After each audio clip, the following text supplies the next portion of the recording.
Good morning, everyone. Voice వినిపిస్తుందా అమ్మా?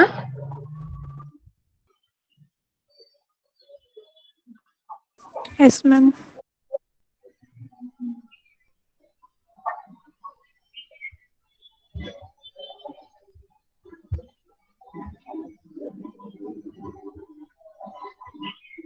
PPT కనిపిస్తుందా?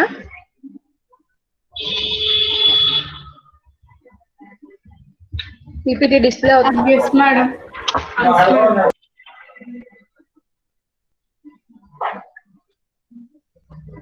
ఓకే అయితే ఇవాళ క్లాస్ లో architecture of data mining techniques, data mining advantages, disadvantages చూద్దాము. ఫస్ట్ ఇనీషియల్ గా ఆర్కిటెక్చర్ ఆఫ్ డేటా మైనింగ్ గురించి చెప్తున్నాను. సో ఇది architecture of data mining representation pictorial form లో ఇలా రిప్రజెంట్ చేస్తాము. ఇక్కడ మీరు అబ్జర్వ్ చేసినట్టయితే కింద database, data warehouse, world wide web, other info, repositories ఇవన్నీ కనిపిస్తున్నాయి కదా. సో మనం ఎక్కడి నుంచి అయితే డేటా తీసుకుంటున్నామో అవన్నీ మెయిన్ గా కింద రిప్రజెంట్ చేస్తాం. దాని మీదనే కదా మనం డేటా మైనింగ్ అప్లై చేసుకునేది. సో దాని మీద మనం data cleaning, integration and selection process apply చేసుకొని డేటాబేస్ లో మళ్ళీ దాన్ని ప్లేస్ చేసుకున్న తర్వాత దాని మీద డేటా మైనింగ్ ఇంజిన్ అనేది ఎక్కడ వరకు అయితే డేటా కావాలో ఎక్స్ట్రాక్ట్ చేస్తుంది. సో డేటా మైనింగ్ ఎక్స్ట్రాక్ట్ చేసిన తర్వాత దాని మీద బేస్ చేసుకొని ప్యాటర్న్ ఎవాల్యుయేషన్ తర్వాత యూజర్ కి కావాల్సిన విధంగా దాన్ని రిప్రజెంట్ చేసే ఫార్మాట్ లోకి డిస్ప్లే చేయడం, ఇదంతా కూడా డేటా మైనింగ్ ఆర్కిటెక్చర్ లో మనం రిప్రజెంట్ చేస్తున్నాం. సో ఇన్ డీటెయిల్ గా చెప్పాలి అని అంటే ఫస్ట్ ఇనీషియల్ గా the architecture of a typical data mining system may have the following major components. So ఈ major components ఉంటాయి అని చెప్తున్నాం. ఫస్ట్ ఇనీషియల్ గా ఏంటది? Information repository. This is one or a set of databases, data warehouses, spreadsheets or other kinds of information repositories. Data cleaning and data integration techniques may be performed on the data. So ఇక్కడ మనం data main గా extract చేసే place ఏదైతే ఉందో databases, అది maybe either databases కావచ్చు, data wear houses కావచ్చు, spread sheets కావచ్చు, ఎలాంటి టైప్ ఆఫ్ ఇన్ఫర్మేషన్ అయినా సరే మొత్తం అంతా మనం రిపాజిటరీ అంటాం. సో దాని మీద మనం ఏం చేస్తాము? Data cleaning, data integration techniques ఇవన్నీ పర్ఫామ్ చేస్తాము. సో అది ఇన్ఫర్మేషన్ రిపాజిటరీ అంటే. దీని తర్వాత database or data warehouse server. So ఇక్కడ నుంచి అంటే ఓవరాల్ గా సర్వర్ లోకి డేటా మొత్తం అంతా కాపీ చేస్తే దానికి ఇన్ఫర్మేషన్ రిపాజిటరీకి డిఫరెన్స్ ఉండదు, రైట్? సో అందుకని చెప్పి దాని నుంచి మనం ఏం చేస్తాం? డేటా మనం ఏదైతే ఎక్స్ట్రాక్ట్ చేస్తున్నామో దాన్ని సర్వర్ లో ప్లేస్ చేస్తుంది. ఏదైతే ఇన్ఫర్మేషన్ రిపాజిటరీ నుంచి మనం డేటా తీసుకుంటున్నామో, ఎక్స్ట్రాక్ట్ చేస్తున్నామో, దాని మీద టెక్నిక్స్ అప్లై చేసిన తర్వాత అవన్నీ కూడా సర్వర్ లో స్టోర్ అయి ఉంటాయి. సో ఆ సర్వర్ లోంచి మనం డేటా అనేది మళ్ళీ అక్కడి నుంచి ఎక్స్ట్రాక్ట్ చేసుకుంటాం. The database or data warehouse server is responsible for fetching the relevant data based on the user's data mining request. So depending upon the request, user request చేసిన దాని మీద బేస్ చేసుకొని ఏదైతే నెసెసరీ డేటా, రిక్వైర్డ్ డేటా ఏదైతే ఉందో దాన్ని మొత్తం కూడా ఎక్స్ట్రాక్ట్ చేస్తాం ఇక్కడ. Next knowledge base. This is the domain knowledge that is used to guide the search or evaluate the interestingness of resulting patterns. So picture లో మీరు ఇటు సైడ్ రైట్ సైడ్ కార్నర్ లో చూస్తే నాలెడ్జ్ బేస్ అని display అవుతుంది, right? ఆ knowledge base ఏంటి అని అంటే ఇప్పుడు ప్రెసెంట్ అసలు మనం డేటా మైనింగ్ ప్రాసెస్ అనేది అప్లై చేస్తున్నాం అంటే సపోజ్ సమ్ రిక్వెస్ట్ మీదే కదా ఈ ప్రాసెస్ మొత్తం అప్లై చేస్తున్నాము. సో ఆ రిక్వెస్ట్ ఏదైతే ఉందో దాన్నే మనం నాలెడ్జ్ బేస్ అంటాం. This is the domain knowledge that is used to guide the search or evaluate the interestingness of the resulting patterns. So ఏవైతే మనం దేనిని బేస్ చేసుకొని సెర్చ్ చేస్తున్నామో, ఎలాంటి ప్యాటర్న్స్ మనకు కావాలనుకుంటున్నామో అవన్నీ కూడా నాలెడ్జ్ బేస్ లో. ఫర్ ఎగ్జాంపుల్ ఇంకా చెప్పాలి అని అంటే కస్టమర్ రిక్వైర్మెంట్ బేస్ చేసుకొని నాలెడ్జ్ బేస్ అనేది డిపెండ్ అయి ఉంటుంది. Next data mining engine. So ఇక్కడ డేటా మైనింగ్ ఇంజిన్ లో ఏం చేస్తాము? సో ఇక్కడ మొత్తం అంతా ప్రాసెస్ మొత్తం అప్లై చేస్తాం. సో మనం ఏదైతే ఫంక్షనాలిటీ అప్లై చేయడానికి పాసిబిలిటీ ఉందో, మనం తీసుకున్న డేటా మీద ఏ ఫంక్షనాలిటీ అప్లై చేస్తే బెటర్ గా ఉంటుంది, రిజల్ట్ అనేది యాక్యురేట్ గా వస్తుంది అనేది మొత్తం ఇక్కడ డేటా మైనింగ్ ఇంజిన్ లో పర్ఫామ్ అవుతుంది. This is essential to the data mining system and ideally consist of a set of functional modules for tasks such as characterization, association and correlation analysis, classification, prediction, cluster analysis, outlier analysis and evolution analysis. So ఏ type of functionality మనం apply చేస్తే మనకి data mining task అనేది complete అవుతుందో దాని మీద base చేసుకొని మనం ఆ టాస్క్ అనేది సెలెక్ట్ చేసుకొని అప్లై చేసుకుంటాం అన్నమాట. Next pattern evaluation module. This component typically employs interestingness measures and interact with the data mining module so as to focus the search toward interesting patterns. So pattern ని evaluate చేయడానికి మనం ఇక్కడ so finally మనం further ఇంకా lastly report మనం submit చేయాలి అని అంటే ఏ టైప్ ఆఫ్ ప్యాటర్న్స్ అయితే ఇప్పుడు మనం తీసుకున్న ప్రాసెస్ కి నాలెడ్జ్ బేస్ కి ఏదైతే సూటబుల్ గా ఉంటుందో అవన్నీ కూడా ఇక్కడ ఎవాల్యుయేట్ చేస్తాం. అంటే వచ్చిన ప్యాటర్న్ ని ఎవాల్యుయేట్ చేసుకొని ఫైనల్ గా ఫర్దర్ గా రిపోర్ట్ ఇచ్చే ముందు జరిగే టాస్క్ ఇది. Next user interface. This module communicates between users and the data mining system. So ఇక్కడే యూజర్స్ కి డేటా మైనింగ్ సిస్టమ్ కి మధ్యలో కమ్యూనికేషన్ అనేది ఎస్టాబ్లిష్ అయ్యేది ఈ యూజర్ ఇంటర్ఫేస్ లో. allowing the user to interact with the system by specifying a data mining query or task, providing information to help focus the search and performing exploratory data mining based on the intermediate data mining results.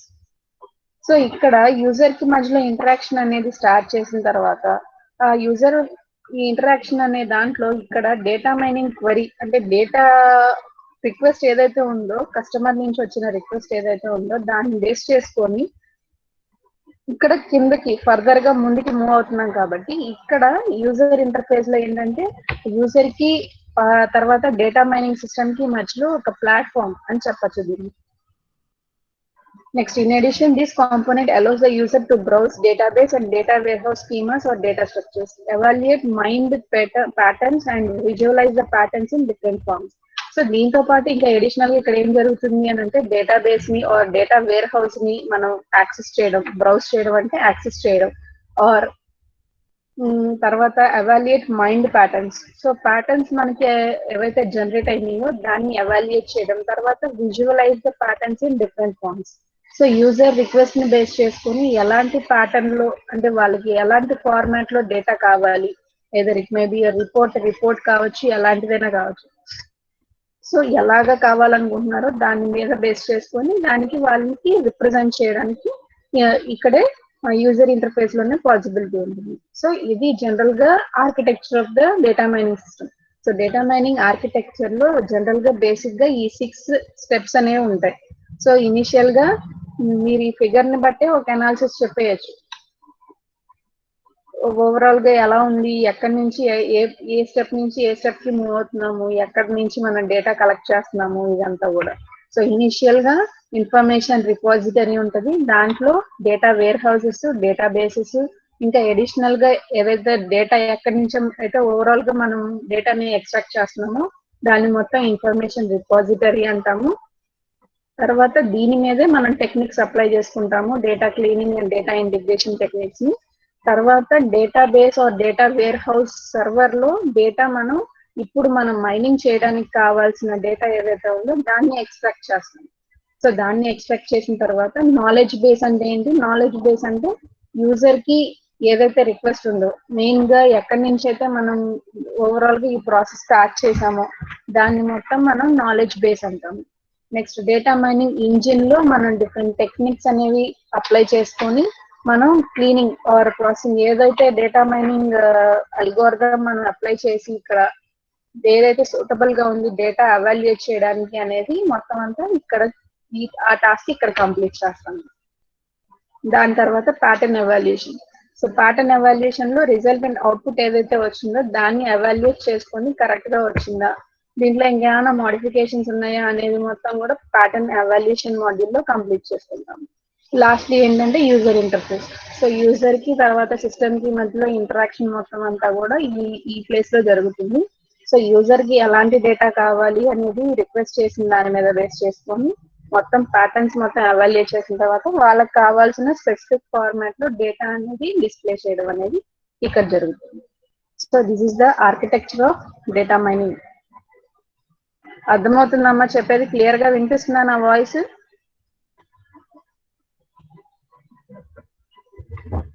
Yes, ma'am. Speed గా చెప్తానా పర్లేదా? Next continue చేయమంటారా ఇంకా స్లోగా చెప్పాలా?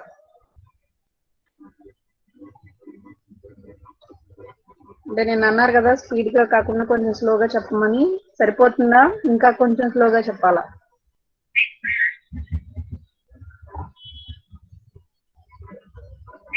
నిన్ను అడిగింది ఎవరు? రాజ్యలక్ష్మియా?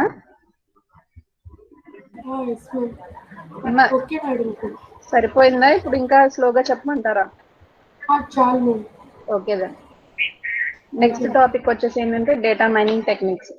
సో ఇది యాక్చువల్లీ మొత్తం అంతా కాన్సెప్ట్ మీరు విన్నారని చెప్పి నేను కొంచెం ఫాస్ట్ గా అయితే కనుక నెక్స్ట్ యూనిట్ వెళ్ళిపోవచ్చులే అని చెప్పి నేను కొంచెం ఫాస్ట్ గా చెప్తాను.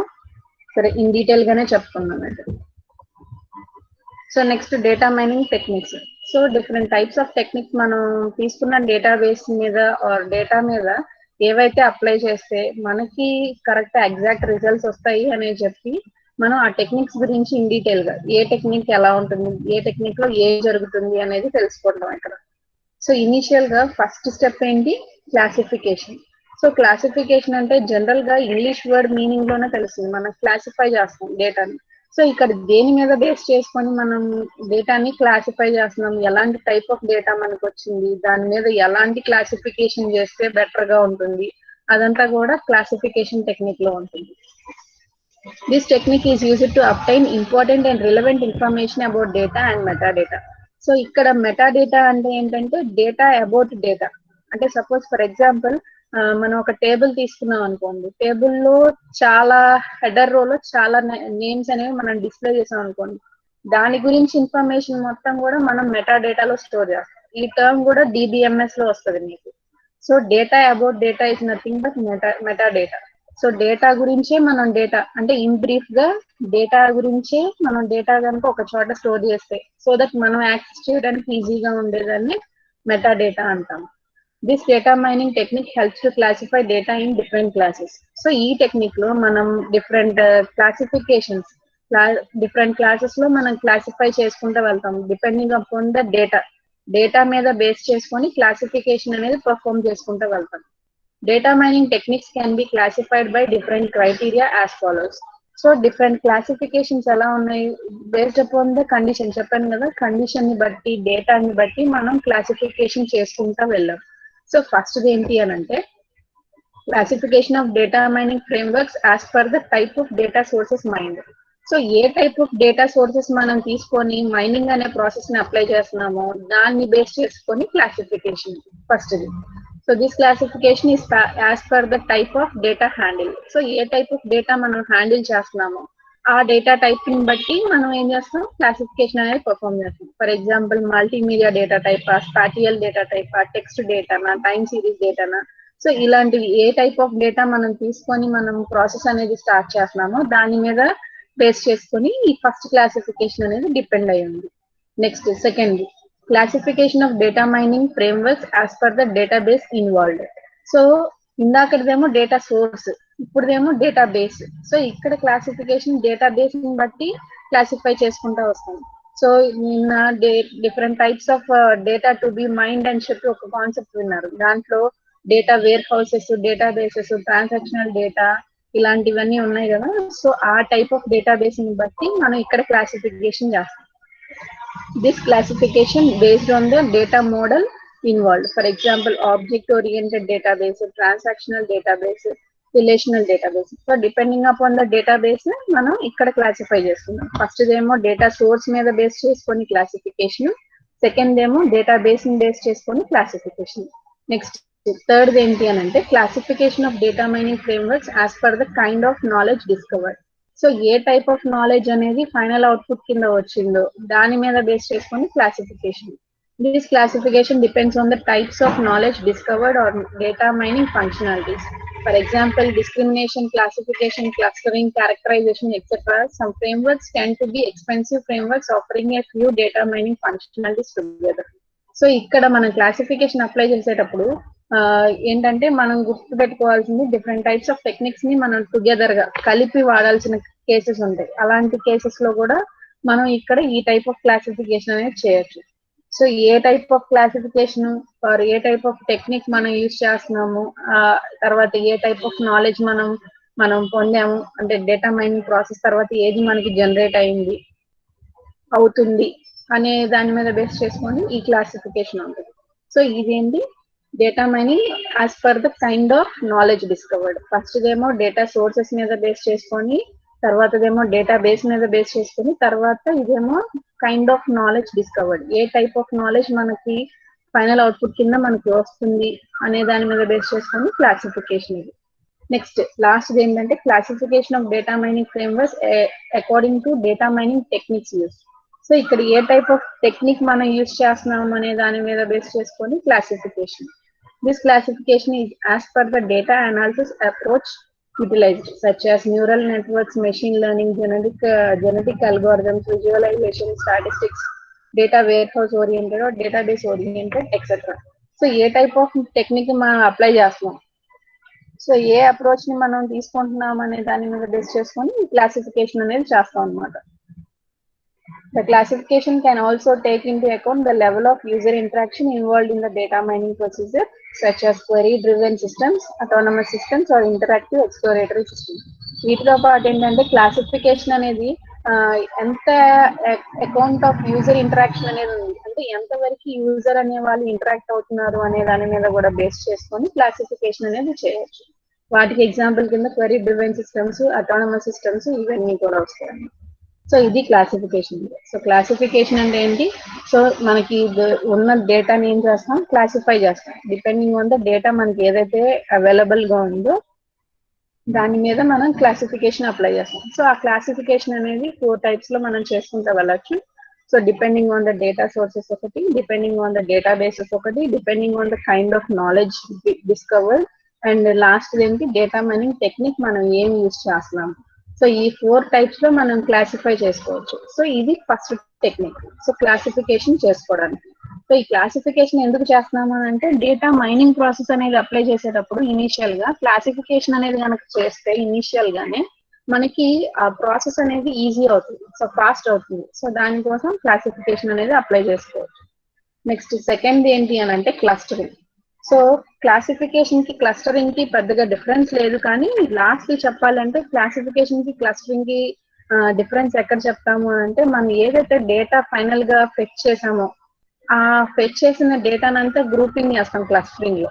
ఇక్కడేమో పైన క్లాసిఫికేషన్ లో ఏమో జస్ట్ క్లాసిఫై చేసుకుంటూ వెళ్తాం, పార్ట్స్ కింద డివైడ్ చేసుకుంటూ వెళ్తాం. ఫర్ ఎగ్జాంపుల్ ఇక్కడ ఏం చేస్తాం, ఏవైతే రిలేటెడ్ గ్రూప్స్ ఉన్నాయో అంటే సేమ్ డేటా ఎక్కడైతే అవైలబుల్ గా ఉందో వాటన్నిటిని ఏం చేస్తాం, గ్రూపింగ్ చేస్తాం. Clustering is a division of information into groups of connected objects. So ఏవైతే రిలేటెడ్ ఆబ్జెక్ట్స్ అవైలబుల్ గా ఉన్నాయో వాటన్నిటిని ఏం చేస్తాం, గ్రూప్ చేసుకుంటూ వెళ్తాం. Describing the data by a few clusters mainly loses certain confined details but accomplishes improvement.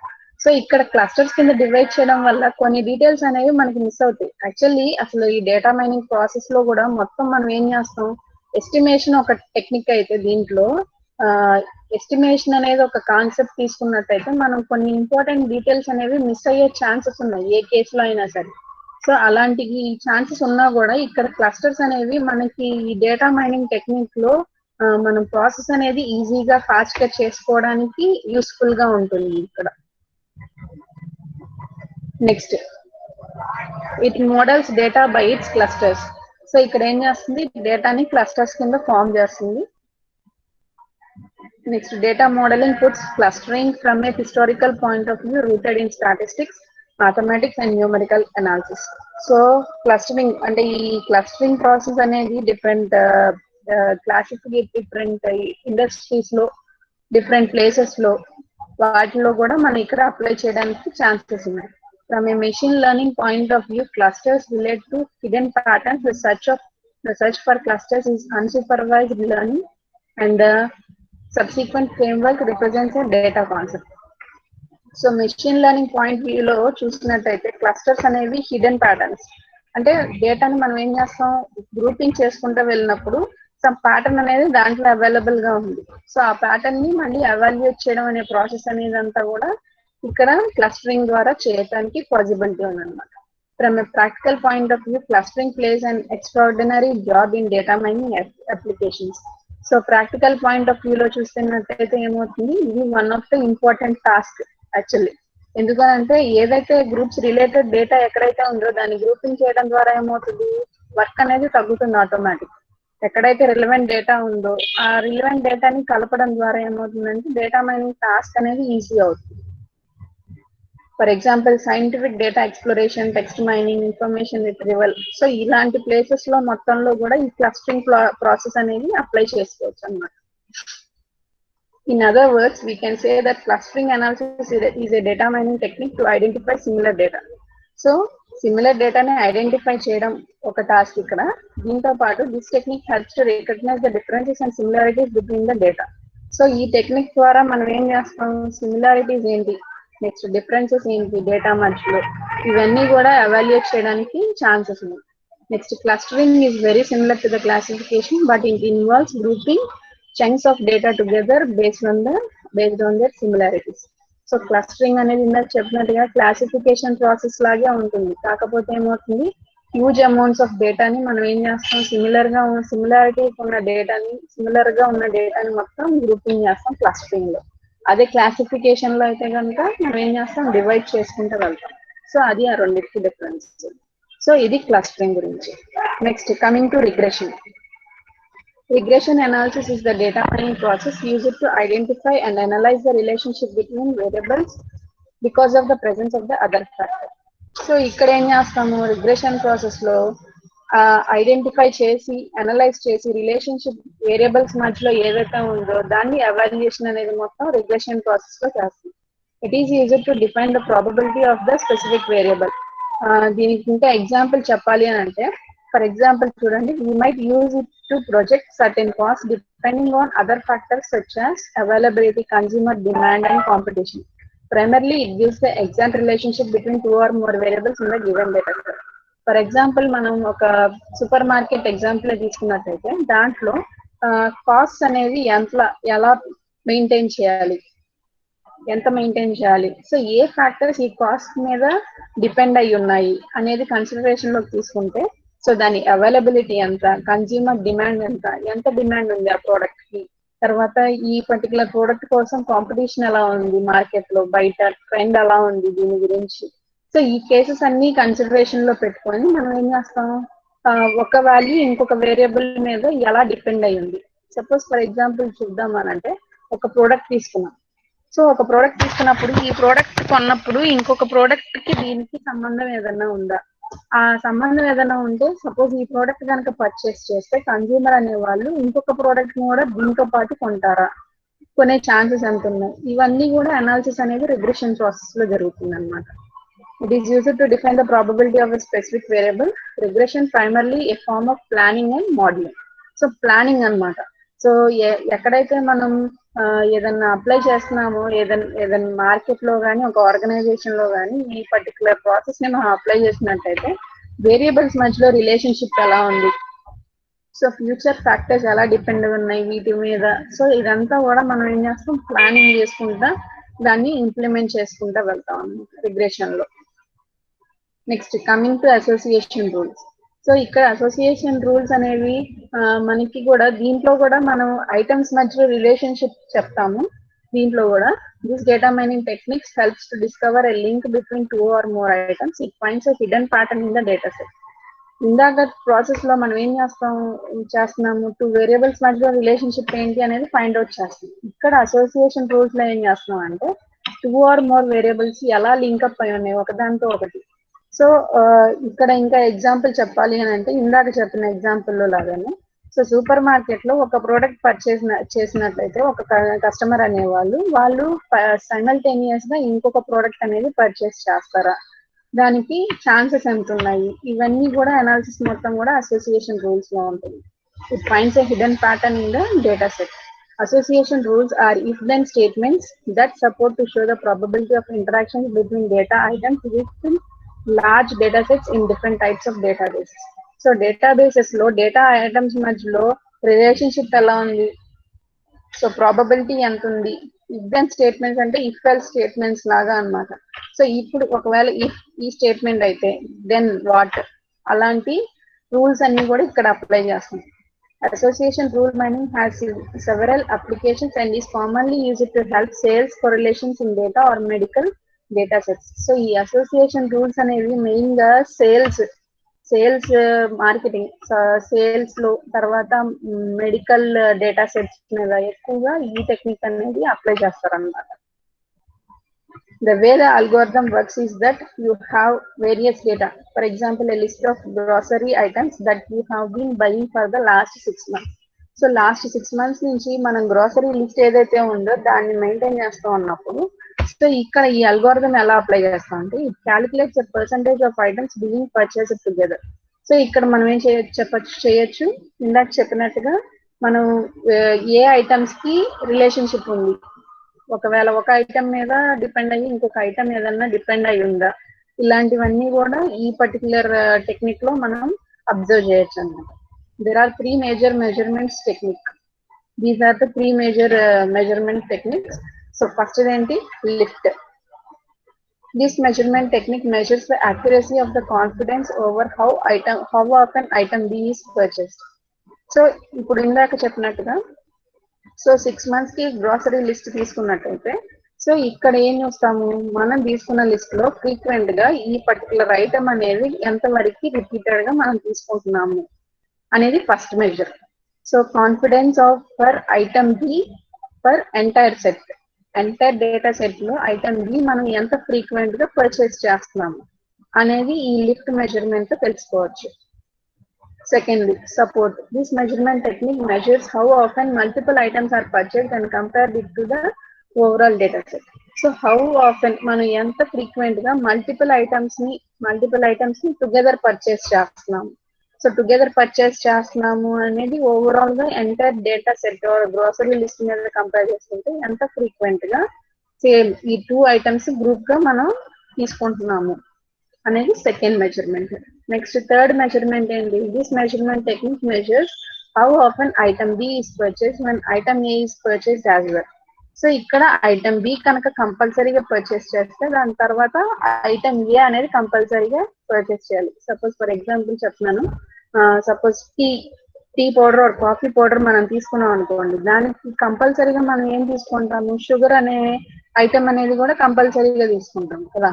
So ఇలాగా comparative గా ఐటమ్ బి పర్చేస్ చేసినప్పుడు ఐటమ్ ఏ కూడా కంపల్సరీగా పర్చేస్ చేస్తున్నామా, ఇక్కడ ఈ మెజర్మెంట్ లో ఇది కన్సిడరేషన్ లోకి తీసుకుంటాం అన్నమాట. Item A plus item B per item A.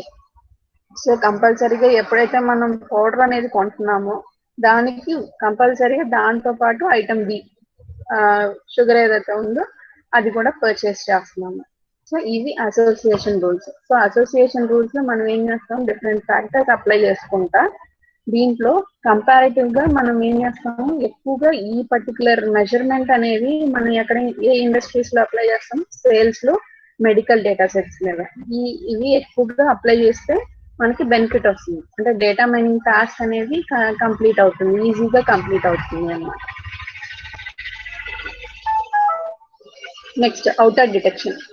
So ఇక్కడ ఏంటంటే డిటెక్షన్ లో ఏం చేస్తామంటే ఎర్రర్స్ ఏమన్నా ఉన్నాయా అనేది ఇక్కడ ఫైండ్ అవుట్ చేయడం, అంటే ఏమన్నా ప్యాటర్న్స్ మిస్ అయినాయా, ఏమన్నా ప్యాటర్న్స్ మనం తప్పుగా ఎవాల్యుయేట్ చేస్తున్నామా అనేది మొత్తం కూడా అవుటర్ డిటెక్షన్ లో ఉంటుంది. This type of data mining techniques relates to the observation of data items in the data sets which do not match unexpected pattern or expected behaviour. So suppose మనం unrelevant data మనం extract చేసాం అనుకోండి, so దాని వల్ల మనకి ఏం use లేదు. Data mining process complete చేయాలి అని అంటే కంపల్సరీగా మనం యూస్ఫుల్ ప్యాటర్న్, యూస్ఫుల్ డేటా ఏదైతే ఉందో అదే కదా కలెక్ట్ చేయాలి. అలాగే కాకుండా పొరపాటున ఏదన్నా అన్రిలవెంట్ డేటా ఏదన్నా మనం సెలెక్ట్ చేసినట్లయితే సో మనకు కావాల్సిన విధంగా కాకుండా యాక్చువల్లీ అవుట్పుట్ అనేది చేంజ్ అయ్యే ఛాన్సెస్ ఉంది. This technique may be used in various domains like intrusion detection, fraud detection etcetera. So ఈ టెక్నిక్ ఎక్కడ అప్లై చేస్తారంటే fraud detection in the sense, for example చెప్పాలి అంటే బ్యాంకింగ్ సెక్టర్ లో క్రెడిట్ కార్డు యూజ్ చేసే వాళ్ళు ఉంటారు. సో ఆ క్రెడిట్ కార్డ్ యూజ్ చేసే వాళ్ళు ఏం చేస్తారు, అప్ టు ద మార్క్ వాళ్ళకి ఏం చేస్తారు, 1 month టైం పీరియడ్ తర్వాత వాళ్ళు తీసుకునే అమౌంట్ మొత్తం కట్టాలి.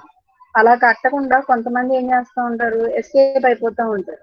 సో ఇచ్చిన డేటా మొత్తం కరెక్ట్ గా కాకుండా ఇచ్చినది తప్పు డేటా ఇవ్వడము, రాంగ్ ఇన్ఫర్మేషన్ ప్రొవైడ్ చేయడం ద్వారా ఏమవుతుంది, వాళ్ళ క్రెడిట్ కార్డ్ ఇచ్చిన తర్వాత బ్యాంక్ వాళ్ళు ఇబ్బంది పడతారు. ఎప్పుడైతే వాళ్ళు లిమిట్ ఏదైతే క్రెడిట్ కార్డ్ లిమిట్ దాటిపోయినా, లేదంటే క్రెడిట్ కార్డ్ రీపే చేయాల్సిన టైం దాటిపోయినా, ఇలాంటి కేసెస్ లో ఏమవుతుంది, వాళ్ళు కంపల్సరీగా వాళ్ళని డిటెక్ట్ చేయలేరు.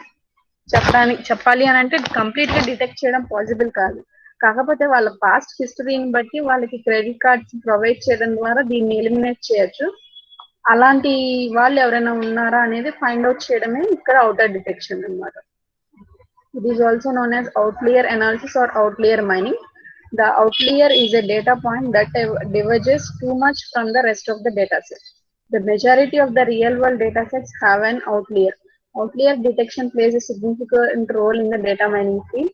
Outlier detection is valuable in numerous fields like network interruption identification, credit or debit card fraud detection, detecting outlining in wireless sensor network data.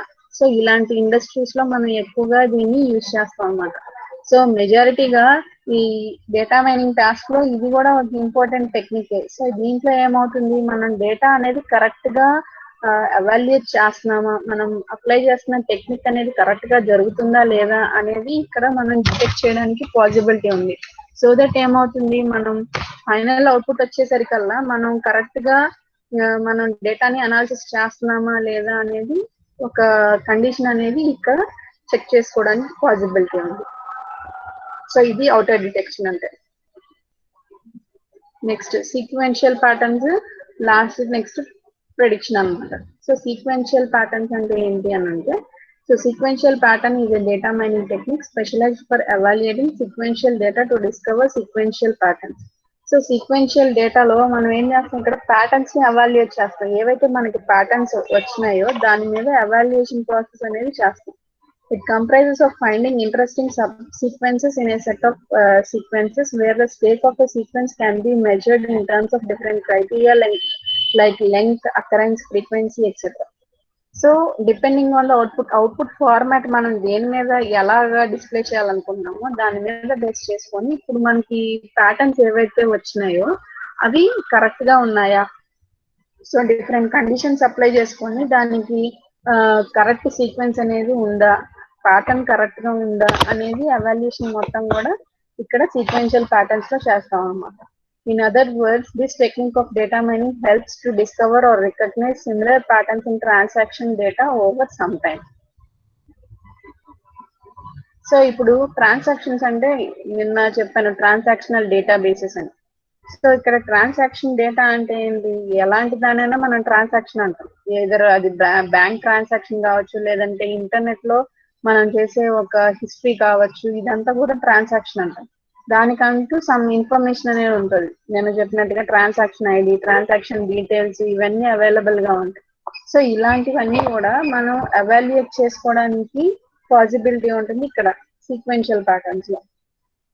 So ఎక్కడ మనకి సిమిలర్ ప్యాటర్న్స్ అక్కడ అవుతున్నాయి, ప్యాటర్న్ కరెక్ట్ గా వస్తుందా లేదా, సో ఇప్పుడు దాకా మనం చేసిన ప్రాసెస్ మొత్తం కరెక్ట్ గా ఎవాల్యుయేట్ చేసామా లేదా అనేది ఈ సీక్వెన్స్ ని చెక్ చేయడం ద్వారా మనకు తెలుస్తుంది అన్నమాట.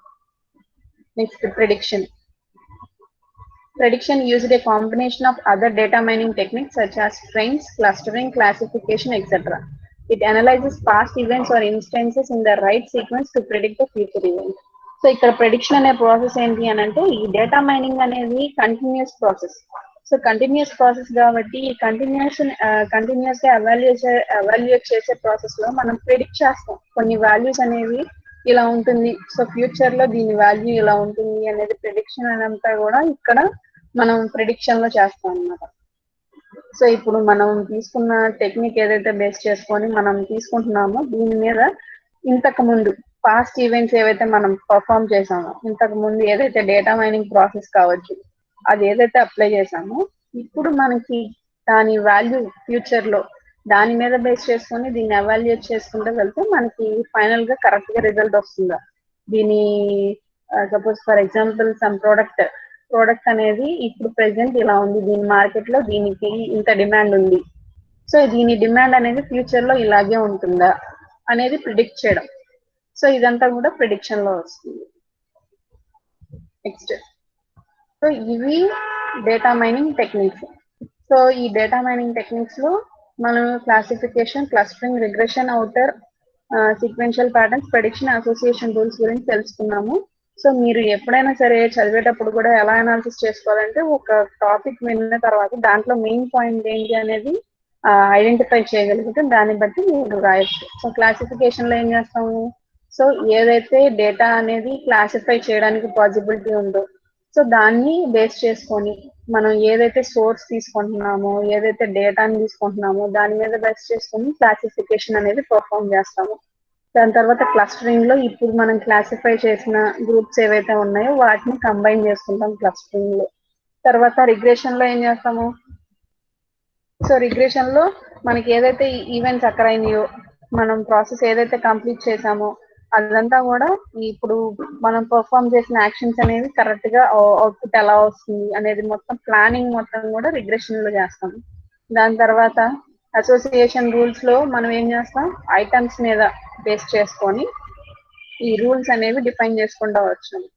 దాని తర్వాత అవుటర్ డిటెక్షన్ లో ఫ్రాడ్స్ ఎక్కడైనా ఉన్నాయేమో, ఫాల్ట్స్ ఎక్కడైనా ఉన్నాయేమో అవన్నీ డిటెక్ట్ చేయడము అవుటర్ డిటెక్షన్ లో. దాని తర్వాత సీక్వెన్షియల్ ప్యాటర్న్స్ లో ప్యాటర్న్స్ వచ్చిన రిజల్ట్ అండ్ ప్యాటర్న్స్ ని మనం ఎవాల్యుయేట్ చేసుకుంటూ వెళ్తాము. దాని తర్వాత ప్రిడిక్షన్ లో ఫైనల్ గా ఫ్యూచర్ లో దాని వాల్యూ ఎలా ఉంటుంది అనేది ప్రిడిక్ట్ చేయడం అనేది ప్రిడిక్షన్ లో. సో ఇవి డేటా మైనింగ్ టెక్నిక్స్ అన్నమాట. సో నెక్స్ట్ అడ్వాంటేజెస్ ఏంటి, డిసడ్వాంటేజెస్ ఏంటి చూద్దాం. సో ఇప్పుడు దాకా యాక్చువల్లీ మీకు సిలబస్ ఓరియంటెడ్ గా చెప్పాలి అని అంటే చాలా బ్రీఫ్ గా ఉంది సిలబస్. కాకపోతే ఏంటంటే మనం ఒక టాపిక్ నేర్చుకుంటున్నప్పుడు ఇన్ డీటెయిల్ గా క్వశ్చన్ ఎలా ఇచ్చినా కూడా మనం ఆన్సర్ చేయాలి అని అంటే కొంచెం ఇన్ డీటెయిల్ గా ఫస్ట్ ఇనీషియల్ గా కొన్ని తెలుసుకోవాలి. అందుకనే చెప్పే ఆర్కిటెక్చర్ చెప్పాను నేను. ఆర్కిటెక్చర్ దీని తర్వాత అడ్వాంటేజెస్ డిసడ్వాంటేజెస్ కూడా చెప్తున్నాను. So advantages of data mining. So advantages of data mining from different points of view are, first ఏంటి advantages in marketing or retailing, banking or crediting, law enforcement, researchers. So ఇవి advantages. So ఈ advantages లో initial గా ఒక్కొక్క దాని గురించి in detail గా చెప్పాలి అంటే మార్కెటింగ్ సెక్టర్. యాక్చువల్లీ మనం అసలు ఓవరాల్ గా డేటా మైనింగ్ టాస్క్ అనేది మొత్తం కూడా బిజినెస్ మీదే డిపెండ్ అయింది కాబట్టి సో బిజినెస్ పీపుల్ అనే వాళ్ళు మార్కెటింగ్ కానీ వాళ్ళ రీటైల్ మార్కెట్ రీటైలర్స్ ఎవరైతే ఉన్నారో వాళ్ళ స్కిల్స్ ఏంటి అనేది మొత్తం మీద బేస్ చేసుకుని ఇక్కడ డేటా మైనింగ్ అనేది డిపెండ్ అయ్యింది. Data mining can aid direct marketers by providing them with useful and accurate trends about their customers' purchasing behavior. So ఏదైతే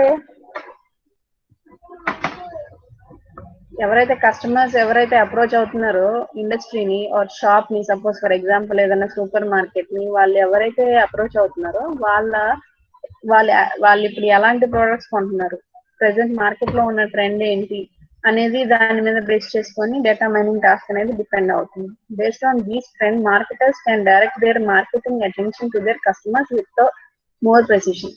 సో ఎవరైతే కస్టమర్స్ అప్రోచ్ అవుతున్నారో వాళ్ళకి మార్కెటింగ్ అనేది ఇప్పుడు సపోజ్ ఫర్ ఎగ్జాంపుల్ చెప్పాలి అని అంటే మనం టీవీలో చాలా అడ్వర్టైజ్మెంట్స్ చూస్తాం. సో అడ్వర్టైజ్మెంట్స్ చూసిన తర్వాత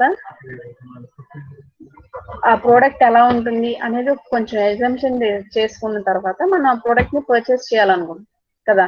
సో ఇప్పుడు మార్కెట్ లోకి ఒకటి వచ్చింది, ఒక ప్రోడక్ట్ వచ్చింది అని అంటే దాన్ని బయటికి తీసుకురావాలంటే కంపల్సరీ ఏం చేయాలి, దాన్ని ఎలివేట్ చేసుకోవాలి వాళ్ళు. సో దాన్ని ఎలా చేస్తారు, బ్యానర్స్ కానీ లేకపోతే పోస్టర్స్ కానీ లేకపోతే ఇంటర్నెట్ లో కానీ లేదంటే టీవీస్ లో అడ్వర్టైజ్మెంట్ కింద కానీ ఇలా ఏదో ఒక ప్లేస్ లో వాళ్ళు దాన్ని ప్రొజెక్ట్ చేస్తేనే అదేమవుతుంది మార్కెట్ లోకి వెళ్తుంది బయట. For example marketers of a software company May advertise about their new software to consumers who have a lot of software purchasing history. Suppose repeated గా ఒక కస్టమర్ అనేవాళ్ళు ఒక సాఫ్ట్వేర్ ఇండస్ట్రీ ఆర్ ఒక organisation అనేది softwares ని purchase చేస్తా ఉందనుకోండి, ఎప్పుడైతే ఒక కొత్త సాఫ్ట్వేర్ అనేది మార్కెట్ లోకి వచ్చిందో ఆటోమేటిక్ గా వాళ్ళు ఏం చేయాలి, ఆ సాఫ్ట్వేర్ కంపెనీకి వీళ్ళు అడ్వర్టైజ్ చేయాలి, ఇలా కొత్త ప్రోడక్ట్ వచ్చింది, దీని వల్ల బెనిఫిట్స్ దీనికి పర్టికులర్ ఫీచర్స్ ఉన్నాయి అనేది చెప్పాలి. సో దట్ చెప్తేనే ఏమవుతుంది, ఆ పర్టికులర్ ప్రోడక్ట్ ఏదైతే ఉందో అది కొనడానికి ఛాన్సెస్ ఎక్కువ ఉన్నాయి. In addition, data mining may also help marketers in predicting which products their customers may be interested in buying. So దీనివల్ల వాళ్ళు ప్రిడిక్ట్ కూడా చేయొచ్చు. సో ఏ సాఫ్ట్వేర్ ఏదైతే వాళ్ళు రీసెంట్ గా వాళ్ళు ఎలాంటి సాఫ్ట్వేర్ పర్చేస్ చేస్తున్నారు అనే దాని మీద బేస్ చేసుకొని ఇప్పుడు కొత్తగా వచ్చిన సాఫ్ట్వేర్ అనేది వాళ్ళు ఎంత వరకు కొంటారు అనేది కూడా ప్రెడిక్ట్ చేయడానికి ఛాన్సెస్ ఉంది. Through this prediction, marketers can surprise their customers and make the customer shopping experience become a pleasant one. So దీంతో పాటు ఏమవుతుంది, ప్రిడిక్ట్ చేయడం ద్వారా ఏమవుతుంది, వాళ్ళకి కావాల్సిన షాపింగ్ ప్లాన్ ఏదైతే ఉందో అది ఈజీ చేయడం, దాంతో పాటు దాన్ని వాళ్ళు కావాల్సిన ప్రోడక్ట్స్ అనేవి ఇవి ఉన్నాయి అని చెప్పడం ద్వారా ఏమవుతుంది, వాళ్ళు షాపింగ్ ఎక్స్పీరియన్స్ అనేది చాలా బెస్ట్ గా ఉంది అని చెప్పి ఫీల్ అయ్యేదానికి ఛాన్సెస్ ఉన్నాయి. సపోజ్ ఒక సూపర్ మార్కెట్ ఉందనుకోండి, సూపర్ మార్కెట్ లోకి వెళ్ళిన తర్వాత వాళ్ళు గ్రాసరీ లిస్ట్ ఒకటి పాంప్లెట్ కింద ఇస్తారు. అంటే వెన్స్డే బజార్ అని చెప్పి, ఫ్రైడే బజార్ అని చెప్పి కొంతమంది ఇస్తూ ఉంటారు చూసారా. సో ఇచ్చినప్పుడు ఏమవుతుంది, దాంట్లో సో షుగర్ ప్రైస్ ఇంత తగ్గింది, లేకపోతే పల్సెస్ ప్రైస్ అనేది ఇలా ఉంది అనేది వాళ్ళకి ఏమవుతుంది, ఈ పర్టికులర్ డే రోజు ఇంత తగ్గుతుంది అని చెప్పారు అనుకోండి, ఆటోమేటిక్ ఏమవుతుంది, ఆ రోజు డిమాండ్ ఎక్కువ అవుతుంది ప్రోడక్ట్ పర్చేస్ కోసం. ఆటోమేటిక్ గా ఏమవుతారు, కస్టమర్ అనేవాళ్ళు ఓకే తగ్గుతుంది కాబట్టి ఆ పర్టికులర్ డే రోజు వెళ్ళి అక్కడ పర్చేస్ చేస్తారు. సో దీని ద్వారా ఏమవుతుంది వాళ్ళకి, సో ఈ అడ్వర్టైజ్మెంట్ అనేది వాళ్ళు చేయకపోతే ఆ పలానా రోజు తగ్గుతుంది అనే విషయం ఎవరికి తెలియదు. సో తెలియదు కాబట్టి ఎవరు కొనరు. జనరల్ గా మామూలుగా ఆ రోజు అన్ఎక్స్పెక్టెడ్ గా వెళ్లే వాళ్ళు తప్పితే మిగతా వాళ్ళు వచ్చే ఛాన్సెస్ లేవు. సో ఎప్పుడైతే సమ్ ఆఫర్స్ వాళ్ళు పెడుతున్నారో ఆటోమేటిక్ గా వాటిని ఏం చేయాలి, అడ్వర్టైజ్ చేసుకోవాలి. సో అడ్వర్టైజ్ చేసినప్పుడు మాత్రమే కస్టమర్స్ ఎవరైతే ఉన్నారో వాళ్ళు అట్రాక్ట్ అయ్యి ఆ పర్టికులర్ అడ్వర్టైజ్మెంట్ కి వాళ్ళు వచ్చి కొనే ఛాన్సెస్ ఉంది. Next, retail stores can also benefit from data mining in several ways, similar ways. For example, through the trends provided by data mining, the store managers can arrange shelves, stock certain items, or provide a certain discount that will attract their customers. So ఇక్కడ ఏం జరుగుతుంది, store manager ఎవరైతే ఉన్నారో వాళ్ళు particular గా products అన్ని ఏవైతే relevant గా కొంటున్నారో, ఏవైతే కస్టమర్ కి డిమాండ్ ఎక్కువ ఉందో వాటన్నిటిని ఆర్గనైజ్ చేసి కరెక్ట్ గా ఎక్కడ అయితే కస్టమర్స్ ఎక్కువగా నిలబడతారో అక్కడ ప్రొజెక్ట్ చేయడము, తర్వాత డిస్కౌంట్స్ ఏవైతే ఉన్నాయో ఆ పర్టికులర్ ప్రోడక్ట్ మీద ఎక్కువ ఇవ్వడము, ఇవన్నీ కూడా స్టోర్ మేనేజర్స్ అనే వాళ్ళు మెయింటైన్ చేయడం ద్వారా కూడా వాళ్ళు మార్కెటింగ్ అనేది ఎక్కువ చేసుకునే ఛాన్సెస్ ఉన్నాయి. సో అది first benefit. Next second benefit ఏంటి, banking or crediting. Data mining can assist financial institutions in areas such as credit reporting and loan information. For example, by examining previous customers with similar attributes, a bank can estimate the level of risk associated with each given loan. In addition, data mining can also assist credit card issuers in detecting potentially fraudulent credit card transactions. So ఇక్కడ ఏంటంటే credit card కి, ఇప్పుడు credit card holders ఎవరైతే ఉన్నారో వాళ్ళకి bank loan వాళ్ళకి provide చేయడము. So bank loan provide చేసేటప్పుడు ఈ కస్టమర్ రిపోర్ట్ ఎలా ఉంది అంటే పాస్ట్ ట్రాన్సాక్షన్స్ ఎలా చేస్తున్నారు, ఇన్ టైం వాళ్ళు పే చేస్తున్నారా లేదా క్రెడిట్ కార్డ్ కి సంబంధించిన బిల్స్ అని, అవన్నీ కూడా చెక్ చేసుకోవడం ద్వారా ఫైనాన్షియల్ ఇన్స్టిట్యూషన్స్ లో కూడా వాళ్ళ ఇన్స్టిట్యూషన్ గ్రోత్ కూడా హెల్ప్ అవుతుంది. Although the data mining technique is not 100% accurate in its prediction about fraudulent charges, it does help the credit card issuers reduce their loss. So ఇక్కడ 100% accuracy అనేది మనం చెప్పలేకపోయినా prediction లో, కాకపోతే ఏంటంటే వాళ్ళు చెప్పాను కదా క్రెడిట్ కార్డ్ ఎవరైతే హోల్డర్స్ ఎవరైతే ఉన్నారో, ఎవరికైతే క్రెడిట్ కార్డ్ ఇష్యూ చేస్తున్నారో సో వాళ్ళకి లాసెస్ అనేవి జరగకుండా కస్టమర్ అనే వాళ్ళు ఎక్కువగా బ్యాంకింగ్ సెక్టర్ కి అట్రాక్ట్ అవడానికి ఛాన్సెస్ అనేవి ఎక్కువగా మనం డేటా మైనింగ్ ద్వారా వాళ్ళకి ఇవ్వచ్చు అన్నమాట. Next, law enforcement. Data mining can aid law enforcers in identifying criminal suspects as well as apprehending these criminals by examining trends in location, crime type, habit and other patterns of behaviors. So మీరు ఇప్పుడు law enforcement అంటే ఇప్పుడు police వాళ్ళు cases అనేవి investigate చేస్తూ ఉంటారు. So investigate చేసేటప్పుడు ఎవరైనా ఒక క్రిమినల్ తీసుకుంటే ఆ క్రిమినల్ పాస్ట్ హిస్టరీ ఎలా ఉంది, ఇప్పుడు ప్రెసెంట్ అతను ఏ లొకేషన్స్ లో ఉన్నాడు, తర్వాత ఇప్పుడు ఏదైనా క్రైమ్ జరిగితే అతని ఇన్వాల్వ్మెంట్ ఎంత ఉంది, ఇవన్నీ కూడా అనాలిసిస్ అనేది డేటా మైనింగ్ లో వాళ్ళు అప్లై చేసుకోవచ్చు. సో దట్ ఏంటంటే ఆ పర్టికులర్ కేస్ ని ఈజీగా సాల్వ్ చేసే ఇష్యూస్ లో కూడా ఇక్కడ కూడా డేటా మైనింగ్ అనేది యూస్ఫుల్ గా ఉంటుంది. Next, researchers. Data mining can assist researchers by speeding up their data analyzing process, thus allowing them more time to work on the other projects. So research చేసే వాళ్ళు ఏదైనా ఒక టాపిక్ గురించి research చేసేటప్పుడు వాళ్ళకి డేటా మైనింగ్ అనేది apply చేయడం ద్వారా ఏమవుతుంది, వాళ్ళు ప్రాజెక్ట్ మీద ఎక్కువ ఇంట్రెస్ట్ పే చేసి వర్క్ చేయడము, తర్వాత వాళ్ళు ఎనాలిసిస్ ప్రాసెస్ అనేది ఈజీ అవ్వడము అనేది కూడా డేటా మైనింగ్ ద్వారా వాళ్ళకి ఫెచింగ్ అవుతుంది. సో ఇవి advantages of data mining. So marketing and retailing ఇండస్ట్రీలో, తర్వాత బ్యాంకింగ్ ఆర్ క్రెడిటింగ్ లో, తర్వాత లా ఎన్ఫోర్స్మెంట్, తర్వాత రీసెర్చర్స్. సో ఇక్కడ ఇవి అడ్వాంటేజెస్ డేటా మైనింగ్ లో. కమింగ్ టు డిసడ్వాంటేజ్, ఎక్కడైతే డేటా మైనింగ్ అప్లై చేస్తున్నామో అక్కడ కొన్ని ఇష్యూస్ కూడా అరైజ్ అవుతుంది. సో ఆ ఇష్యూస్ ఏంటి అని అంటే, ఫస్ట్ ఇనిషియల్ గా privacy issues. So privacy issues ఎందుకు చెప్తున్నాము అని అంటే, ఇప్పుడు సూపర్ మార్కెట్ ఎగ్జాంపుల్ తీసుకున్నాం అనుకోండి. సో సూపర్ మార్కెట్ లో ఎవరైతే కస్టమర్ వాళ్ళ డీటెయిల్స్ అనేవి ఆ సూపర్ మార్కెట్ లో ఎప్పుడైతే ఇస్తారో ఆటోమేటిక్ గా ఏమవుతుంది, ఆ పర్టికులర్ పర్సన్ యొక్క పర్సనల్ డీటెయిల్స్ అనేవి బయటికి వెళ్ళే ఛాన్సెస్ ఉన్నాయి. ఫర్ ఎగ్జాంపుల్ మొబైల్ నెంబర్ కావచ్చు, వాళ్ళ అడ్రస్ కావచ్చు, ఇలాంటివన్నీ కూడా బయటికి అంటే వేరే ప్లేసెస్ కి ఎవరైనా అడిగినప్పుడు, ఎవరైనా టైఅప్ అయినప్పుడు ఆ సూపర్ మార్కెట్ తో, అలాంటి కేసెస్ లో ఏమవుతుంది, ఈ ప్రైవసీ ఇష్యూస్ అనేవి అరైజ్ అవుతాయి. Personal privacy has always been a major concern in this country. ఎవరికైనా పర్సనల్ ప్రైవసీ అనేది కంపల్సరీగా ఉండాలి కదా. In recent years, with the widespread use of internet, the concerns about privacy have increased tremendously. Because of the privacy issues, some people do not shop on internet. So wide spread గా internet అనేది ఎక్కువ మంది ఎంత use చేసినా కూడా కొంతమంది internet లో shopping చేయడానికి ఇష్టపడరు. ఎందుకనంటే వాళ్ళ అడ్రస్, వాళ్ళ పర్సనల్ డీటెయిల్స్ అనేవి వాళ్ళు అందులో ప్రొజెక్ట్ చేయాలి కాబట్టి, ఇవ్వాలి కాబట్టి. సో ఇలా ఇస్తే కనుక ఏదైనా ప్రాబ్లమ్స్ అక్కడ అవుతాయి అని వాళ్ళు ఏం చేస్తారు, చాలా మంది కొంతమంది షాపింగ్ చేయడానికి ఇష్టపడరు ఇంటర్నెట్ లో. They are afraid that somebody may have access to their personal information and then use that information in an unethical way, thus causing them harm. So ఈ పర్టికులర్ కన్సర్న్ అనేది, ఈ ఇష్యూ అనేది పట్టుకొని కొంతమంది ఏం చేస్తారు, షాపింగ్ చేయడానికి ఇష్టపడరు. Although it is against the law to sell or trade personal information between different organizations, selling personal information have occurred. Actually ఇందాక చెప్పినట్టుగా ఏవైనా 2 ఆర్గనైజేషన్స్ టైఅప్ అయి ఉన్నాయి అనుకోండి. సో ఎవరైతే కస్టమర్స్ ఫస్ట్ ఆర్గనైజేషన్ లో ఇన్వాల్వ్ అయి ఉన్నారో వాళ్ళ పర్సనల్ డీటెయిల్స్ అనేవి వాళ్ళు ఏం చేస్తారు, సెకండ్ ఆర్గనైజేషన్ కి ఇస్తారు. సో ఇక్కడ ఏమవుతుంది, ఇలా సెల్ చేయడం అనేది వాళ్ళకి పర్టికులర్ గా ఏం ప్రాబ్లం లేదులే, ఏం ఉండదులే అన్న కన్సర్న్ అనేది వాళ్ళు తీసుకుంటే, కాకపోతే ఇక్కడ అరైజ్ అయ్యే మెయిన్ ఇష్యూ ఏంటి అని అంటే పర్సనల్ ప్రైవసీ అనేది పోతుంది automatic. The selling of personal information may also bring harm to these customers because you do not know what the other companies are planning to do with the personal information that they have purchased. ఎవరైతే ఇట్లా కొంతమంది ఏం చేస్తారు, డబ్బులు ఇచ్చి కూడా ఆ personal information ని తీసుకుంటారు.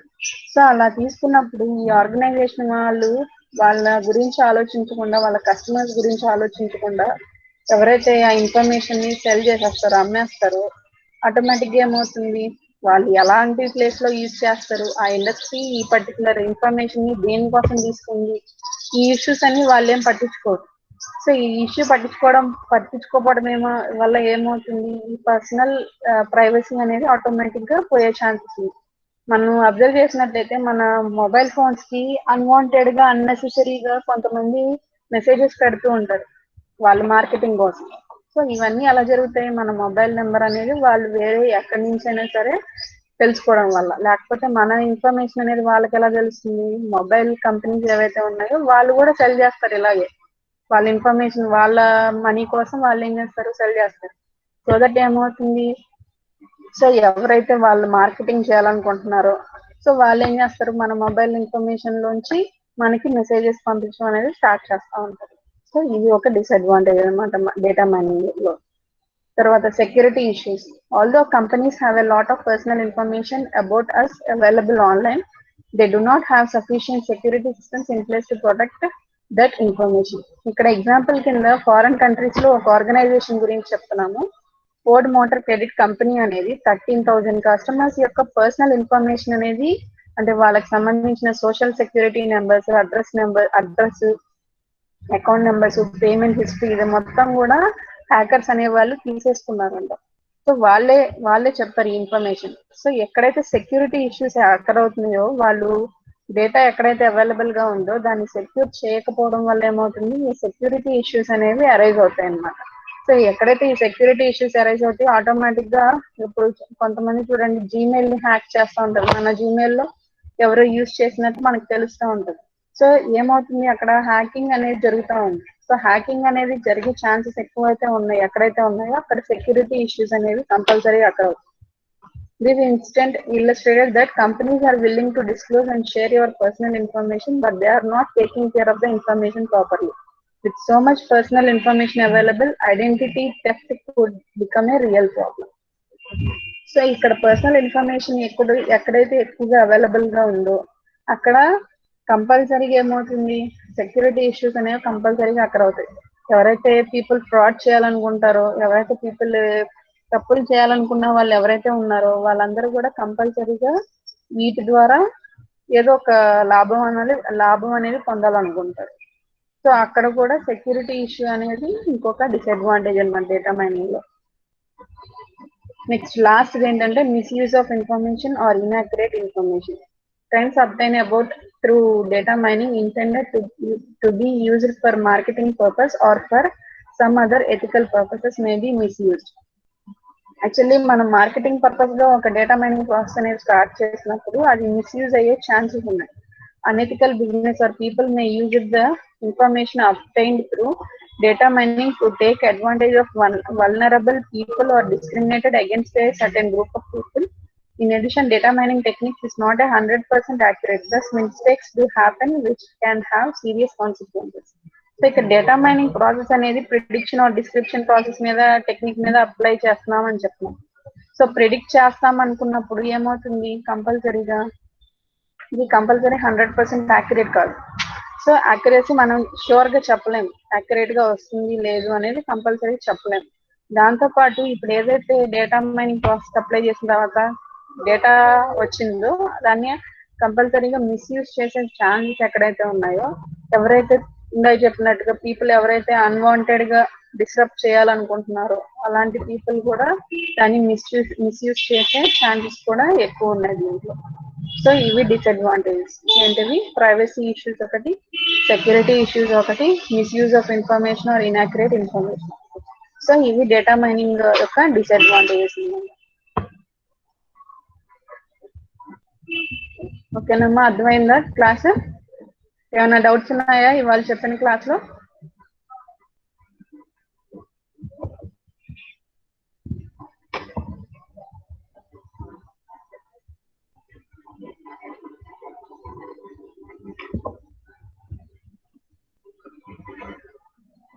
నేను మొన్న క్లాస్ చెప్పినవి 2 కూడా క్లాస్ గూగుల్ క్లాస్ రూమ్ లో పోస్ట్ చేశాను, చూసారా?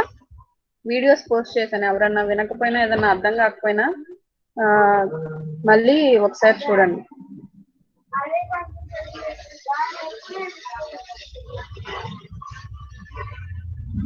ఇంకెవరికైనా ఏమన్నా డౌట్స్ ఉన్నాయా?